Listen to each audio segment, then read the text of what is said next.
చూడు బిడ్డ, అమ్మ ఊకే నన్ను కోపడుతుంది, ప్రతి దానికి తీరుతుంది అని నువ్వు మనసులో అనుకుంటావు కావచ్చు. కానీ అమ్మ బాపు ఏది చెప్పినా నీ మంచి కోసమే చెప్తారే. నువ్వు మంచిగా ఉండాలనే చెప్తారు. 24 గంటలు ఫోన్ చూస్తే ఏమొస్తుంది చెప్పు? మంచిగా కష్టపడి చదువుకొని ఏదో ఒక జాబ్ తెచ్చుకోవాలి. అర్థమైతుందా? వీళ్ళు ఇట్లన్నారు, వాళ్ళు అట్లన్నారు అని ఎప్పుడు కోపపడద్దు, బాధపడద్దు. అట్లా అని స్కూల్లో ఎవరేమన్నా అంటే మాకు చెప్పకుండా ఉండద్దు. టీచర్లు ఏమన్నా, దోస్తులు ఏమన్నా, అమ్మ గిది సంగతి అని అమ్మకి చెప్పాలి. పోనీ నాకెప్పుడు భయం అయితే నాన్నకి చెప్పాలి. ఇద్దరిట్లల్లా ఎవరికో ఒకరికి చెప్తే వాళ్ళని పోయి మేము అడుగుతాం.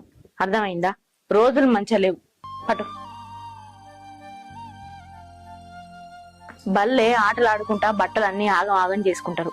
ఆడపిల్లవు, ఎదుగుతున్నావు, ఎన్నిసార్లు చెప్పాలి చెప్పు? మొన్న ఆడుకొని బట్టలు ఎటుబడితే అట్టే చేసుకొని వచ్చినావు. ఎంత చెప్పినా అర్థం చేసుకుంటలేవాయే. ఇంకెప్పుడు అర్థం చేసుకుంటావే? ఒర్రి ఒర్రి నా తలకాయనే పోతాంది. రోజు రోజుకి భయం అవుతాంది ఎట్లా ఏంది అనేది. చూడు బిడ్డ, మాకు తెలియకుండా దోస్తులతోటి వాళ్ళింటికి వీళ్ళింటికి అని ఎటు పోవద్దు. చక్కగా బడికి పోతే మళ్ళీ బడికాడ నుంచి ఇంటికే రావాలి. అర్థమైందా? సరే అమ్మ, నువ్వు చెప్పినట్టే ఇంట.